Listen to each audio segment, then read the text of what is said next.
তীব্র গরমে বাজার পরিস্থিতি জানাতে জয়পুরহাট থেকে যুক্ত হচ্ছেন সহকর্মী রেজাউল করিম রেজা।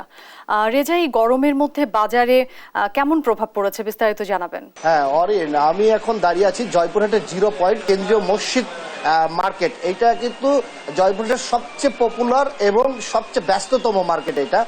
এখানে আপনি দেখছেন যে এখন কিন্তু বেলা প্রায় 11:30 বেজে যাচ্ছে। এই সকাল 9টার থেকেই কিন্তু 10টার থেকে কিন্তু এখানে কিন্তু উপচে পড়া ভিড় থাকে প্রত্যেকটা দোকানে। এখানে সব ধরনের মানে ক্রেতা বিক্রেতারা কিন্তু এখানে কিনতে আসেন। এখানে সব ধরনের দোকান আছে। আমি একটু দেখাতে চাই যে এখানে কিন্তু দোকানিরা কিন্তু অলস সময় পার করছেন সেই তীব্র গরমে, কিন্তু এখানে তারা ক্রেতা পাচ্ছেন না এমনটি জানিয়েছেন। এবং গ্রাম থেকে যে কাস্টমার তাদের যে আসার কথা তারা কিন্তু আসছে না।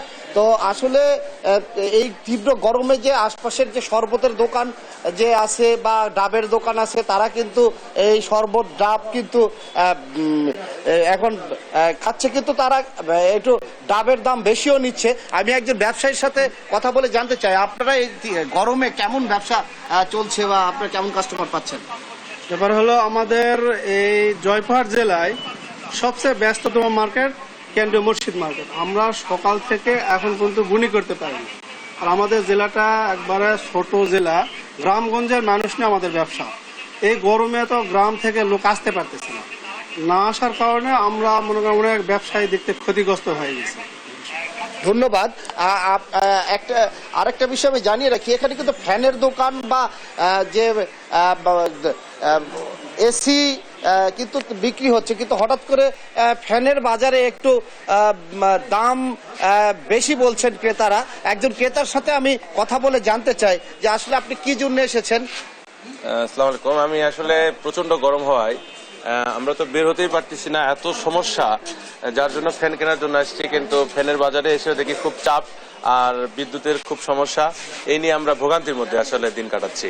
আমাদের এত কষ্ট হচ্ছে যে বাইরে বের হওয়া যাচ্ছে না। আরেকটা বিষয় আমি জানিয়ে রাখি যে জয়পুরহাটের কিন্তু এটা কৃষি ভিত্তিক এবং দরিদ্র এলাকা। এখানে কিন্তু ভ্যান শ্রমিক, রিক্সা শ্রমিক, পুলিশ শ্রমিক তাদের সাথে আমি কথা বলেছি। তারা যেটি জানিয়েছেন যে প্রচন্ড গরমে কিন্তু তারাও বাজারে আসতে পারছে না, বা তাদের কিন্তু পরিবহন, ছোটখাটো পরিবহন যে গাড়িগুলো আসছে তারা ভ্যান, রিক্সা, অটো এরা কিন্তু চালাতে পারছে না। তারা কিন্তু মোটামুটি বলা যায় যে একটু কষ্টের মধ্যে দিন যাপন করছে। জয়পুরহাট থেকে এই ছিল আমার সর্বশেষ এই তীব্র তাপদ্রহ পরিস্থিতি থেকে। রেজা, আপনাকে ধন্যবাদ। দর্শক, জয়পুরহাট থেকে যুক্ত হয়েছিলেন আমাদের সহকর্মী।